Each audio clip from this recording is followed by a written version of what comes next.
고등부 13과 함께 살펴보겠습니다. 제목은 꿈은 이루어진다입니다. 이번 공과는 이제 비전이 이루어진다라는 내용이에요. 그래서 친구들이 자신이 갖고 있는 비전이 어떻게 이루어질 수 있을까 하는 두려움과 또 패배감을 어느 정도 가지고 있을 수 있는 친구들이 또 있을 텐데요. 그 가운데서 이제 이번 과는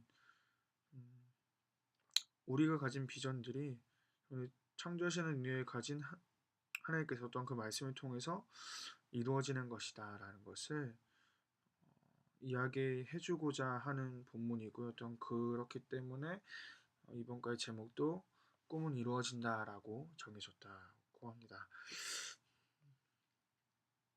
그래서 모든 역사는 하나님의 말씀으로 이루어짐을 믿고 또 자신의 비전 또한 그 하나님의 말씀 위에 바로 서 있을 때 이루어진다라는 것을 알려주고자 함이 이번 과의 목표, 목적이라고 할 수 있을 것입니다. 본문 같이 보시고요.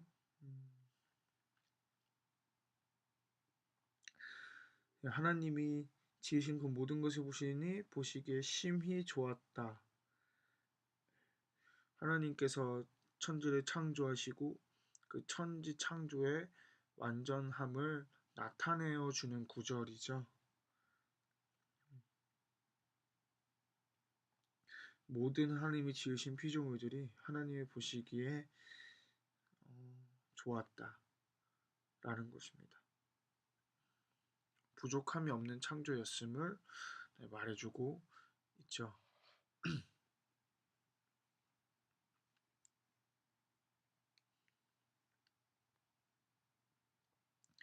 본문 주요에 대한 내용은 교사용 교재를 참고하시면 좋을 것 같고요. 이번 본문에서 다루고 있진 않지만 이번 공과에서 다루는 것은 아니지만 이 본문에 대해서 이야기를 제가 조금 더 나눌 수 있을 것이 어떤 것이냐면 바로 그 하나님의 창조, 하나님의 일하심과 그리고 쉬심입니다.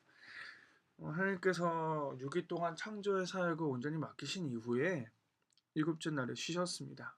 우리 알고 있다시피 하나님이 피곤해서 쉬어야만 하는 분이어서 쉰 것이 아니라 이 하나님의 안식하심은 우리 인간을 위한 것이라는 거죠.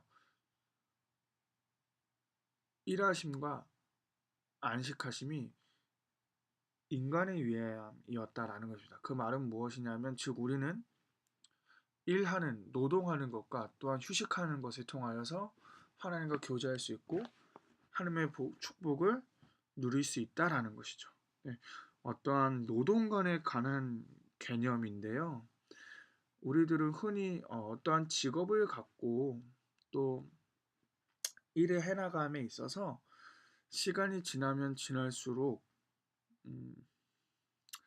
사실은 더 편한 일, 더 수월하고 또한 동시에 더 많은 보수를 받을 수 있는 일들을 추구하게 되는 경향을 누구나 가지고 있습니다. 그러한 개념 가운데 있게 되다 보면 이 쉼이라는 것이 어떠한 이 노동을 위한 하나의 수단이 되어버린다라는 것이죠. 근데 하나님께서는 이 안식하셨을 때, 그 안식이라는 쉼을 우리에게 허락하여 주셨을 때 더 나은, 더 효율적인 노동을 위한 하나의 수단, 도구로서 쉼을 주셨다라고 우리가 그냥 생각하기 되게 쉬운데 사실은 쉼이라는 것 자체가 어떤 노동을 위한 하나의 도구의 기능밖에 못하는 것은 아니라는 것입니다. 이 쉼 역시도 노동과 마찬가지로 동일한 하나님께서 우리에게 허락하신 축복이라는 것이죠. 어떠한 좀 노동이라는 가치에 비해서 좀 덜 떨어지고 그거의 하나의 수단이 되는 그 작은 위치에 있는 것이 아니라 노동이라는 것과 동일한 위치에서 하나님의 복을 누릴 수 있는 하나의 하나님의 선물이라는 것입니다. 그래서 이 안식한다라는 것도 우리에게 매우 필요한 것이고, 물론 이 안식이 더 나은 노동, 효율적인 노동을 위한에도 도움이 되는 것이기도 하지만, 그것 외에 또 다른 기능을 한다라는 것이죠. 이 안식을 통하여서 하나님과 교제하는 그 기능이 또한 숨어 있다라는 것입니다. 이번 공과와 이렇게 직접적으로 연결되는 것은 아니지만, 크리스천의 노동관과 또 이제 휴식이라는 부분에 있어서 이 본문을 통해서 우리가 살펴볼 수 있는 것이 있기 때문에 잠시 말씀을 드린 것이고요. 이어서 우리 계속 본문을 살펴보도록 하겠습니다.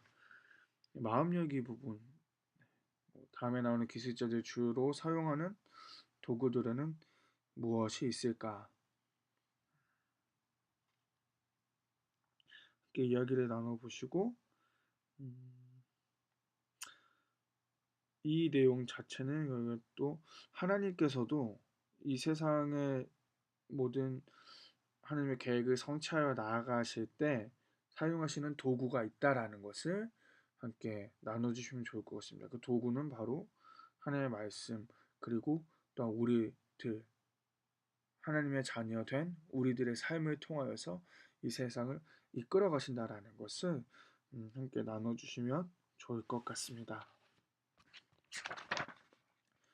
오늘의 성경 부분을 함께 또 읽어주시되, 제가 늘 말씀드리듯이 이 내용이 아이들에게 온전히 이해된 이후에 넘어갈 수 있도록, 그저 한번 읽어보고 넘어가는 게 아니라 이 본문 말씀의 내용이 이러한 거구나 해서 우리가 이 본문 말씀을, 성경 말씀을 읽었는데 그냥 읽고 넘어가는 것이 아니라 이 말씀이 이야기하는 게 무엇인가를 알려주는 게 바로 이 오늘의 성경이라는 부분이거든요.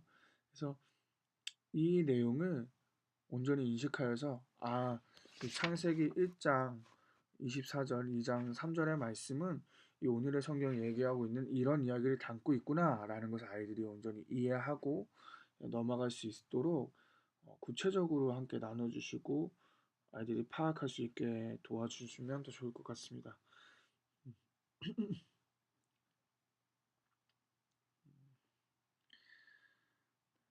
계속 이어서 보겠습니다. 이 오늘 본문을 보시면요, 이 본문의 전후 문맥을 한번 살펴봤으면 좋겠습니다. 이 오늘 본문의 전에는 창조 역사의 시작을 담고 있죠. 창세기 1장 1절부터 2절, 그리고 이제 첫째 날에 빛을 만드시고, 둘째 날에 궁창, 셋째 날에 땅과 바다, 넷째 날 해와 달과 별, 다섯째 날 물고기와 새, 여섯째 날 땅의 육축들, 그리고 특별히 이제 여섯째 날은 또 구분이 되어 있는 게, 창세기 1장 24, 25절에는 땅의 육축을 만드신 여섯째 날, 그리고 1장 26절, 28절은 사람을 창조하신 여섯째 날의 첫 번째 부분을 담고 있습니다. 또 창세기 1장 29절, 30절은 사람과 육축의 양식을 만드신 여섯 번째 날의 부분을 또 기록을 하고 있고요. 창세기 1장 31절은 전 창조 역사의 결론입니다. 그리고 2장을 시작하면서 이 안식일의 제정에 대한 내용을 담고 있는 것을 우리가 살펴볼 수 있고, 창세기 2장 4절 7절은 특별히 그 여섯 번째 날의 창조 중에 인간의 창조에 대해서 다시 한번 구체적으로 다루고 있는 부분이고요. 2장 8절에서 15절은 그 인간이 함께 살아가고 있는, 인간이 하나님과 함께 사는 에덴 동산의 창설에 대해서 이야기를 하고 있는 부분이고, 그 사이에 오늘 본문이 위치하게 되어 있습니다. 특별히 창세기 1장은요, 이 당시 고대 근동의 우주론에 되게 대항하고 있는 내용이라고도 볼 수 있는데요. 그 고대 근동의 어떤 일부의 창조론들은 이런 이야기를 담고 있습니다. 용에 대해서 이야기를 하는데 이 용이 가나안 신들의 정복 대상으로서 경쟁자로 그려지고 있는데 이 창세기에서는 특별히 1장 21절을 보면 이 큰 바다의 생물은 하나님의 창조에 의해서 생겨난 생물임을 분명히 이야기하고 있죠. 또 두 번째, 고대 근동의 이 창조론, 우주론에서는 상층의 물과 하층의 물을 분리하려는 신들의 투쟁이 등장합니다. 근데 창세기에서는 이것이 하나님의 유일하신 신이신 하나님의 명령으로 이렇게 구분된 것임을 분명히 또한 밝히고 있습니다. 또 세 번째로 이 고대 동양에서는 그 일월 성신을 숭배하는 사상이 있었는데요. 이 창세기는 그것이 아니라 이 모든 것은 유일하신 단 한 번의 신이신 하나님이 창조하신 것이라는 것을 다시금 또한 강조를 해주고 있고, 마지막으로 특별히 당시 애굽의 창조로는 이 세상의 창조가 어떤 마술을 통해서 창조되었다라고 이야기를 하고 있었지만, 그것에 반하여 창세기에서는 아니다, 이 세상은 유일하신 하나님 그 한 분의 말씀으로 창조된 것이다 라고 이야기를 하면서 이 당시에 그 고대 근동에 중간에 팽배하였던 끊겼네요. 어떤 네. 비성경적인 하나님이 창조론들에 지금의 대해서 나에게 지키라고 하신 명령과 규례가 성경이 또 좀 무엇인가, 분명히 나에게 밝히면서 어떠한 창조는 마음을 주시는가, 하나님의 말씀으로 된 것임을 그가 지금 할 수 있다 없다를 강조하고 떠나서 있다는 하나님 것을 지금 우리가 나에게 알 수 나도 있습니다. 어떠한 삶을 살아야 성경 속으로 이제 한다라는 한번 같이 마음을 보겠습니다. 주시는가, 주일 성수 잘 하기, 매일 기도하기, 이런 여러 가지 그런 마음들이 주어지는 것들이 있을 겁니다. 그런 것들 한번 나눠보시는 질문으로 이어가셔도 좋을 것 같고요. 2번, 1번 우리는 질문은요. 하나님을 어떻게 사랑해야 이 하는가? 세속적인 역사관, 그 세속적인 역사관은 이것이 역사라는 것이 우리가 인간의 하나님을 선택과 의지를 사랑한다고 통해서 고백하는 우리가 이루어진다고 하나님의 말씀을 가르치고 읽어야 있는데, 하는 이유이기도 하지만 합니다. 왜냐하면 역사는 사랑은 인간에 의해 나에게 움직이는 맞추는 것이 것이 아니라 아니라 내가 오직 사랑하는 하나님의 그 뜻과 대상에게 말씀으로 맞추는 것이기 이루어진다라는 것을 때문이죠. 말하기 위한 질문입니다. 하나님께서도 우리를 또 사랑하시기 2번 질문 때문에 같은 경우에는 인간이라는 대상에 하나님의 창조 맞추어서 행위가 우리가 그 하나님의 사랑을 그분의 알 가장 수 선하고 있게끔 온전하신 뜻에 인간의 근거하는데요. 모습으로 또한 오셨습니다. 그리고 이 뜻은 그것과 말씀을 통해서 마찬가지로 이제는 선포되는 우리가 것이고, 하나님을 하나님의 사랑한다고 모든 할 것이 때에는 하나님이 모든 것의 그 하나님의 주인이시고 측면에서 주권자가 하나님을 되신다라는 사랑하는 것을 것이 무엇인지 알고 행해야 한다라는 거죠. 강조하는 근데 부분입니다. 그것이 또 왜 그 가장 좋은 하나님께서 것, 주권자 되심으로 선포된 말씀과 그에 하나님은 대한 그 순종의 인간의 한계 결과가 때문에 하나님의 친히 사랑을 알게 하나님이 하시기 위해서 보시기에 좋게 같은 인간의 모습으로 이 나타난다라는 땅에 것을 오셨고, 또한 그 이야기하기 하나님 위한 질문이고요. 우리의 3번 힘으로서는 질문 같은 우리로서는 경우에는 하나님에 대해서 알 또한 수 인류 없기 때문에 역사뿐만이 또한 아니라 하나님 자신 그 각 스스로를 개인의 우리에게 역사에 알려주시고자 있어서도 결국에는 계시하시고자 하나님께서 하나님의 그 말씀 즉 각 개인의 성경을 우리에게 역사를 주셨죠. 계획하시고 때문에 우리는 또한 그 가운데 하나님을 하나님의 뜻을 어떻게 온전히 사랑해야 하는가를 알기 이루신다라는 위해서 것을 그 하나님 스스로를 말해주는 하나님에 부분입니다. 대해서 따라서 우리가 알려주신 그 개인의 하나님의 비전이 말씀 이루어질 수 성경을 있는 읽고 생명력을 가지기 그 위해서는 가운데에서 우리의 하나님을 삶이 어떻게 하나님의 사랑해야 말씀과 늘 하는가를 찾아야 함께해야 한다라는 것이죠. 한다라는 것을 그리고 그 어떻게 사랑해야 하는가에 가르치기 대해서 위한 오늘 본문은 질문이라고 마음을 보시고 다하고 함께 뜻을 다하고 나누시면 힘을 좋을 것 다하여 같습니다. 사랑해야 한다라고 말을 하는 특별히 것입니다. 3번 질문 그것이 같은 뭔가요? 경우에는 하나님의 추가적으로 말씀을 이런 기억하고 질문을 더 할 수 있을 것 같습니다. 하나님이 지금 내가 원하시는 하나님의 것을 말씀과 행하기에 동행하기 힘쓰고 위해서 하나님이 원치 결단해야 할 일이나 않으시는 것은 나의 계획에는 삶 무엇이 가운데에서 있을까? 라는 것이죠. 사라지게 하기 위하여 그래서 노력하는 삶, 이러한 결단을 통해서 그것이 조금이라도 아이들이 마음을 더 다하고 뜻을 다하고 매일 힘을 다하여 조금씩이라도 이 하나님을 하나님의 사랑하는 말씀을 읽고 것입니다. 듣고 묵상하고 배우고 암송하는 시간들을 3번 질문입니다. 늘려가고자 하는 취지에서 하나님 이러한 온전히 사랑했을 때 질문들이 받게 되는 복은 주어지고 또 무엇인가? 각자가 젖과 계획을 꿀이 세우고 흐르는 또 가나안 땅에서 각자 그 살게 계획을 된다.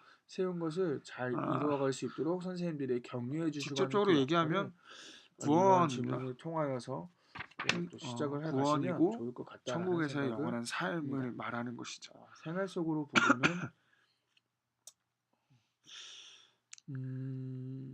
나의 비전과 관련해 믿음의 머리 이렇게 3개 이상 만들어 보자. 문제랑 같이 나눠주시고 뒤에 행동력이 부분이 있습니다. 일주일 동안 이 하나님의 부분은 말씀에 아이들에게 집중하기 되게 위해서 어떻게 할 선뜻 뭔가 것인가? 하기 어려울 수 있습니다. 하나님의 선생님들이 미리 말씀에 먼저 집중하기 위해서 해보시고 어떻게 할 것인가입니다. 예시를 들어주시고 그것에 근거해서 아이들이 같이 활동을 나눌 수 있도록 진행을 가장 해주시는 게 좋은 좋을 것 것은 같아요. 한 주 같은 동안 부분은 굳이 설명하지 않고 넘어가도록 선생님들과 학생들이 하겠습니다. 함께 정해서 성경을 그렇습니다. 읽는 것입니다. 같이 읽는 것.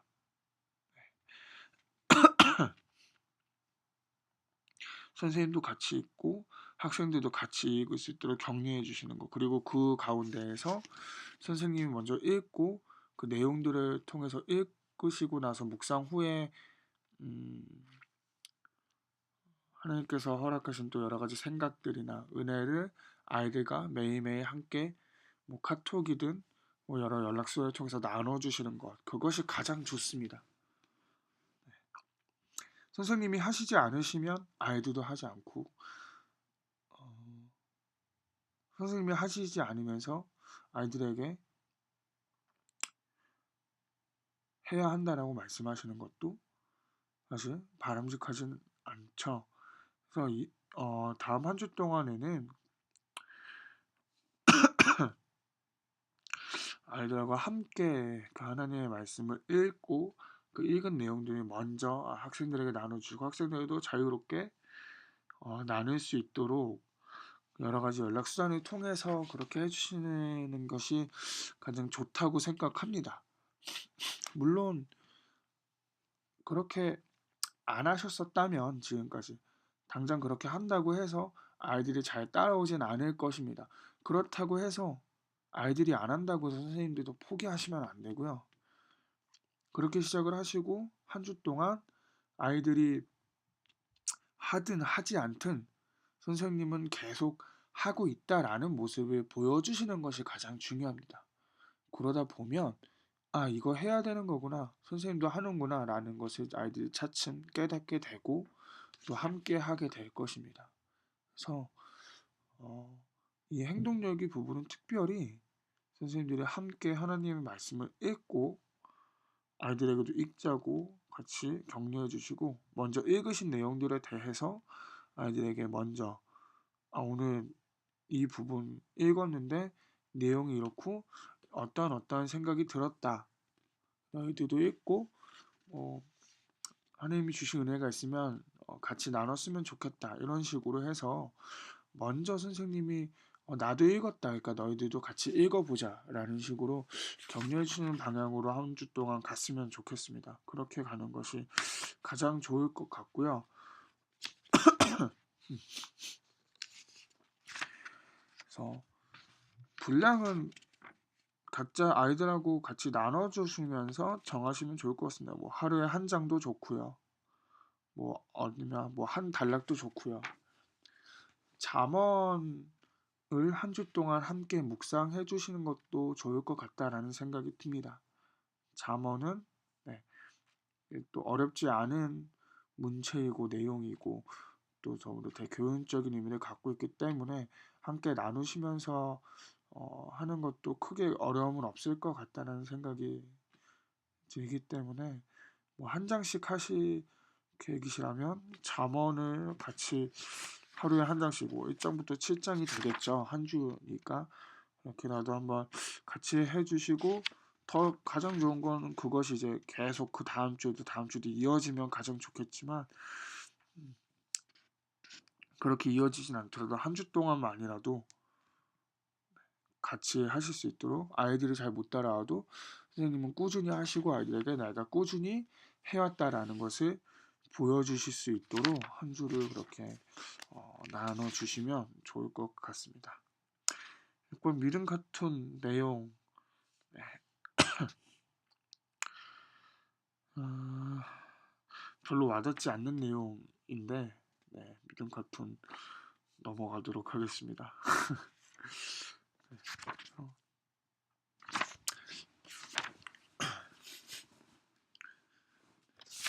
언제든 말씀드리지만 행동력의 부분이 가장 중요합니다. 그 부분을 통해 선생님들도 아이들에게 본이 되어 주실 수 있고요. 그래서 특별히 이번 공과의 행동력에는 뭐 어떻게 할 것인가를 적어보자 그리고 이야기해보자라는 부분을 묶어서 통일해서 아이들과 함께 나눠줄 수 있도록 하는 것이 가장 좋을 것 같다는 생각이 듭니다. 예, 고생하셨습니다.